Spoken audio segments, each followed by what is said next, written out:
नमस्कार मित्रों, आप सभी लोगों का एक बार फिर से मेरे यूट्यूब चैनल में बहुत बहुत हार्दिक स्वागत है।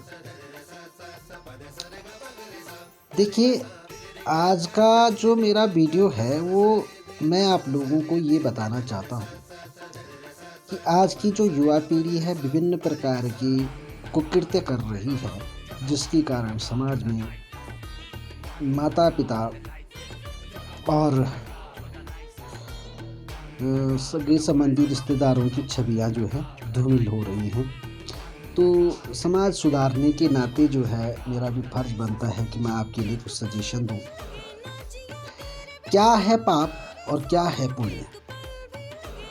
तो पुण्य क्या है ये तो विस्तृत विषय है, लेकिन पाप क्या है इसके बारे में भी जानना जरूरी है। आज के ज़माने में कहीं नहीं जो युवा हैं वो लिव एंड रिलेशनशिप को मतलब प्रयोग कर रहे हैं।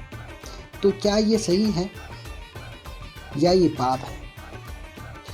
तो सनातन हिंदू धर्म के अनुसार जो है, जिस रिश्ते को किसी भी प्रकार की कोई मतलब सामूहिक सम्मति या यूं कहें कि सामाजिक संस्तुति जिस रिश्ते को नहीं मिलती है वो रिश्ता पाप माना जाता है। चाहे वो एक दूसरे को पति पत्नी ही क्यों ना समझ रहे हों और एक साथ रहना बिना सामाजिक स्वीकृति के ये पाप है। समझ रहे हैं?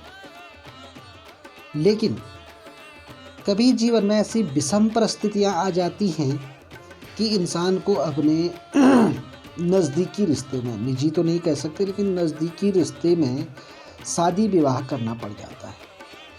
तो वो परिस्थिति के अनुसार है, किसी का मान सम्मान बचाने के लिए आप ये काम कर रहे हैं। तो कहते हैं कि अच्छाई के लिए बोला गया झूठ भी सत्य के बराबर होता है। तो इस प्रकार से हम तुलना कर सकते हैं कि पाप क्या है और पुण्य क्या है। तो इस चीज़ को हम एक कहानी के माध्यम से समझते हैं। महाभारत का युद्ध आपने सुना होगा, गीता आपने पढ़ी होगी और भागवत पुराण पढ़े होंगे आपने, धार्मिक पुस्तकों का अध्ययन किया होगा। तो महाभारत में एक कहानी आती है वीर अभिमन्यु की। ठीक है, तो वीर अभिमन्यु की जो कहानी है, ऐसी कौन सी स्थिति आ गई कि जिस दिन जो है कौरव चक्रव्यूह बनाते हैं, ठीक उसी दिन भगवान श्री कृष्ण और अर्जुन कहीं दूर निकल जाते हैं घूमने के लिए। क्या वही समय उपयुक्त था? दूसरी बात है कि जहाँ स्वयं भगवान नारायण जो है जिनके साथ हैं, तो क्या भगवान नारायण को ये पता नहीं चला कि आज पांडवों ने जो है यहाँ पर चक्रव्यूह की रचना रचनी है और पांडवों का किसी प्रकार का नुकसान हो जाएगा, तो आज हमें कहीं और नहीं जाना है? ये भी तो हो सकता था। लेकिन उसी दिन चले जाते, तो कहीं ना कहीं कुछ ना कुछ तो गड़बड़ है। तो क्यों है ये गड़बड़? चलिए आज जानते हैं। एक समय की बात है, भगवान कृष्ण कहीं जा रहे थे किसी काम पे, या कहीं जा रहे होंगे या घूम रहे होंगे, या हो सकता है अपने किसी गंतव्य पर वो जा रहे हों। तो रास्ते में उनको एक मधु नाम का एक राक्षस मिलता है, एक दैत्य मिलता है।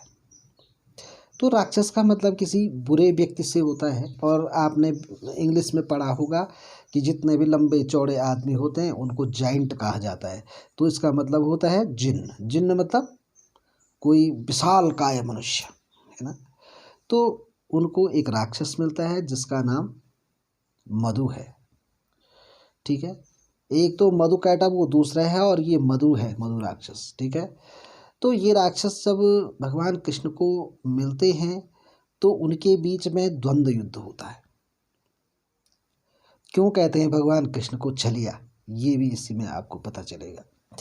तो जब भगवान कृष्ण और उस राक्षस के बीच में युद्ध हुआ तो भगवान ने उस राक्षस को अंततः गत्वा मार दिया।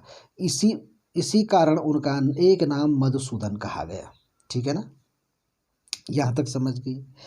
लेकिन उस दैत्य को ये वरदान था कि अगर उसके शरीर का एक भी अंग पृथ्वी में रहेगा तो फिर वैसा ही दूसरा राक्षस तैयार हो जाएगा। ऐसी विशेषता थी। जैसे रक्त बीज का नाम आपने सुना होगा, तो इसी टाइप का था ये कि अगर इसका कुछ भी अंग मात्र शेष रह जाए, अवशेष रह जाए, तो ये जो है दोबारा से राक्षस बन जाता था और पिछले से काफ़ी विकराल प्रवृत्ति का ये होता था।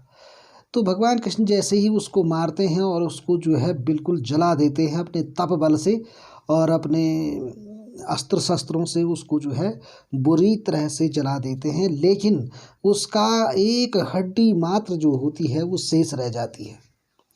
तो इस पर भगवान कृष्ण बोलते हैं कि अगर मैं इसको छोड़ देता हूँ तो फिर ये समस्या खड़ी हो जाएगी। तो वो क्या करते हैं कि उसकी हड्डी को एक पत्थर में रगड़ना शुरू कर देते हैं, घोटना शुरू कर देते हैं, ठीक है। और उसको इतना घोटते हैं कि उसका यूँ कहें कि पानी बन जाता है। ये कोई अतिशयोक्ति नहीं होगी, लेकिन चूरा तो बन ही जाता है ना। उसका एक मिश्रण, एक पाउडर टाइप का बन जाता है ना। तो भगवान ने उस पाउडर को किसी बर्तन में, किसी पात्र में या शीशी कह लीजिए, उसमें उसको बंद कर दिया और उसको अपनी जेब में रख दिया कि भाई ज़मीन में रहेगा तो ये फिर से जो है एक और मुसीबत खड़ी हो जाएगी। तो इस प्रकार से उन्होंने उसको पैक करके अपने पास रखा और उसी दिन से लोग जिन्न भूत प्रेत आत्माओं को शीशियों में बंद करते हैं। ये आपने देखा होगा तांत्रिक क्रिया में। तो ये प्रचलन तब से शुरू है। तो उन्होंने उसको बंद कर दिया, लेकिन कहीं ऐसे जगह भी नहीं डाल सकते थे, तो उन्होंने कहा मैं इसको अपने संरक्षण में रखूँगा ताकि मेरी इस पर नज़र रहे। तो क्या होता है कि जैसे वो अपने महल में आते हैं तो अक्सर लोग देखते हैं छोटे बच्चों से बचाकर कोई चीज़ रखनी है तो महल के बाहर किसी दीवार पे ऐसे रख देते हैं, सभी लोग करते हैं ऐसा। तो भगवान कृष्ण जब आते हैं तो वो अपने महल के या अपने घर के पिछले कोने में जाकर दीवार पर उस पात्र को छुपा रहे रहते हैं। तो ऐसी स्थिति में उनकी जो बहन सुभद्रा है वो देखती रहती है कि भैया कुछ लाए हैं और इन्होंने यहाँ कुछ ना कुछ छुपा दिया है। तो जैसे ही वो मुड़ के देखते हैं तो उन्हें दिखता है कि उनकी बहन उनको छुप छुप के देख रही है कि भैया कुछ छुपा रहे हैं, क्या है। तो इस पर जो है भगवान कृष्ण उनको समझाते हुए अपनी बहन को हिदायत देते हैं कि देखो इसमें मैंने जो रखा है बिल्कुल भी इसको छूना मत और निकालने की तो सोचना ही मत। और खाना तो बड़ी बात है, खाना नहीं है, इसको पीना नहीं है किसी भी तरीके से, ये बहुत ख़राब चीज़ है और इसमें जहर है या कुछ भी है। इस प्रकार से डरा करके उन्होंने उसको बोल दिया। लेकिन बच्चों की प्रवृत्ति ऐसी होती है कि अगर हमने कह दिया ये चीज़ नहीं करना है तो वो सोचते हैं कि यार क्यों ना करके देखें, ऐसा क्या होता है इसमें, एक जिज्ञासा उनके अंदर होती है। तो ऐसी जिज्ञासा सुभद्रा के अंदर आई और वो चुपके से गई और उसने उस शीशी का ढक्कन खोल दिया और उससे वो पाउडर निकाल कर अपने जीभ में रखा कि इसका स्वाद क्या है, कहीं स्पेशल अपने लिए तो नहीं छुपाया है ना। और उन्होंने अपने जीभ में रखा, ढक्कन बंद करके उसको वैसे रख दिया और उसके बाद वो चले गई वहाँ से। लेकिन होता क्या है, धीरे धीरे सुभद्रा जो है गर्भवती होने लगती है और उसके पेट में वो जो मधु नाम का राक्षस है उसका अंश प्रकट होने लगता है और वो प्रेग्नेंट हो जाती है, ठीक है। तो देखो साइंस की बात मैं नहीं कर रहा, साइंस कुछ और मानता है और ये जो है भाई आध्यात्मिक कथाएं हैं तो इनका तो कुछ अलग सिस्टम होता है। अभी कुछ वैज्ञानिक लोग तर्क कर बैठेंगे कि भाई किसी चीज़ पदार्थ को खाने से बच्चा कैसे पैदा हो जाता है। ये बात भी सही है भाई, है ना। तो चलिए खैर इस उद्देश्य में आगे बढ़ रहे हैं अभी फ़िलहाल। तो जैसे ही वो गर्भवती होती हैं और कभी कभी शास्त्रों में कुछ तथ्य जो है छुपाए भी जाते हैं, है ना। ऐसा नहीं है कि सब कुछ बोला जाता है, ये नहीं है, कुछ चीज़ें छुपाए जाते हैं और उनको दूसरे तरीके से जो है एक्सप्लेन किया जाता है, ये सभी लोग जानते हैं। तो अब वो जो है गर्भवती हो गई, सडनली जो है उनकी शादी नहीं हो सकती और कुंवारी लड़की का गर्भवती होना बड़ा कष्ट का विषय होता है ना। तो भगवान कृष्ण रात दिन उस चिंता में डूबे रहते थे। तब तक जो है उनके बड़े भ्राता ने उनका विवाह जो है दुर्योधन के साथ तय कर दिया और भगवान कृष्ण ये जानते थे दुर्योधन तो जो है इसका तो पतन होना है, समूल पतन होना है इसका, ये तो गलत हो जाएगा, है ना। तो वो ऐसा नहीं चाहते थे। तो देखिए यहाँ पर उनको छलिया और लीलाधारी इसीलिए कहते हैं। तो उनके जो बुआ के लड़के हैं अर्जुन, उनको बुला देते हैं कि आइए हमारे घर में आइए। तो बोलते हैं कि दोपहर का समय है और इस समय मैं आराम करता हूँ, तो भाई ऐसा है तुम मुझे मिलोगे तो मेरे कक्ष में आ जाना। तो क्या लीला रचते हैं कि उनका जितने महल के जितने कमरे हैं, अर्जुन जहाँ का दरवाज़ा खोलता है वहाँ पर भगवान कृष्ण और माता रुक्मिणी उनके साथ शयन कर रही होती है। तो जैसे जैसे जहाँ जहाँ वो ऐसा दृश्य देखता है तो दरवाजे ऐसे ही बंद करके फिर आगे निकलता रहता है और चलते चलते जो है एक कमरे को खोलता है तो वहाँ पर जो है उसको मतलब एक सिंगल व्यक्ति सोता हुआ नज़र आता है। तो फिर वो उस कमरे में चला जाता है, उसको लगता है कि यहीं भगवान कृष्ण होंगे। और जैसे ही जो है वो उस व्यक्ति को उठाने का प्रयास करते हैं, उससे जो है चद्दर निकालते हैं या रजाई तकिया जो भी कंबल जो भी होता है, तो वो निकाला जब उसने देखा कि वहाँ एक खूबसूरत कन्या लेटी हुई है, तो फिर वो उससे मुलाकात करते हैं, बातचीत करते हैं, कौन हो, तो पता चलता है कि अरे ये तो भाई सुभद्रा है। और इस प्रकार से एक दूसरे से उनकी नज़रें मिलती हैं और उनको प्रेम हो जाता है, ये बात होती है। और इस पर जो है भगवान कृष्ण अचानक वहाँ पर प्रकट हो जाते हैं और फिर बोलते हैं कि अरे आप इसके कमरे में क्या कर रहे हो, यहाँ क्यों आए, आपको तो मेरे कमरे में होना चाहिए था। और इस प्रकार से भगवान उनको छल देते हैं और अपनी मर्यादा रखने के लिए उनको बोलते हैं कि देखो भाई इस प्रकार की बात होना जो है लज्जा का विषय होता है, तो आप जो है आपको इससे शादी करनी पड़ेगी, लेकिन मेरे भाई तो तैयार नहीं होंगे, तो आपको ऐसा करना है, इसको उठा कर ले जाना पड़ेगा, भगा कर ले जाना पड़ेगा। और जब वो वैसे ले जाते हैं फिर उनको जो है सामूहिक संस्तुति दे करके जो है उनको विवाह कराया जाता है और तब उनके पुत्र जो है अभिमन्यु पैदा होते हैं। ठीक है, अर्जुन का पुत्र अभिमन्यु पैदा होता है। तो चलिए यहाँ पर बात ये आती है कि अर्जुन जो है वो अर्जुन जो है वो सुभद्रा के बुआ के लड़के हैं, दूर की बुआ के हैं, नज़दीक तो नहीं है, लेकिन है तो बुआ ही है ना, तो बुआ के लड़के हैं। लेकिन समाज में कोई विषम परिस्थिति के अनुसार समाज जिस चीज़ की संस्तुति देता है वो पाप नहीं होता है, और जो बिना सामाजिक संस्तुति के कोई गलत कार्य किए जाते हैं वो पाप का विषय बनता है। ठीक है, तो देखिए अब जो है अभिमन्यु सुभद्रा के गर्भ में पैदा होता है। फिर जो है अर्जुन एक रात उसको कहानी सुनाते हैं चक्रव्यूह भेदन की, और जैसे ही अंतिम 7वां द्वार चल रहा होता है तो उस समय जो है उसे नींद आ जाती है, तो वो द्वार तोड़ना नहीं जानता है। तो यहाँ पर ये स्थिति है, तो उसको अचानक से ठीक सुभद्रा को उसी टाइम नींद आना, ये भी जो है कहीं ना कहीं विधि का विधान है कि ताकि उसको पूरा द्वार तोड़ना ना आए और उसकी मृत्यु संभव हो सके। अब भगवान के अपने भांजे हैं तो वो उनको मार तो नहीं सकते, है ना। तो ये है, तो कहते हैं कि समरथ को नहीं दोष गोसाई, समर्थवान व्यक्ति जब कोई गलत कर्म करते हैं तो उनको कोई दोष नहीं देता, लेकिन अगर कोई छोटा व्यक्ति कोई गलत काम करता है तो सारी जगह सही होती है भाई, है ना। इसलिए साधारण पुरुषों को मर्यादा में रहना ही पड़ता है ना। तो ये है।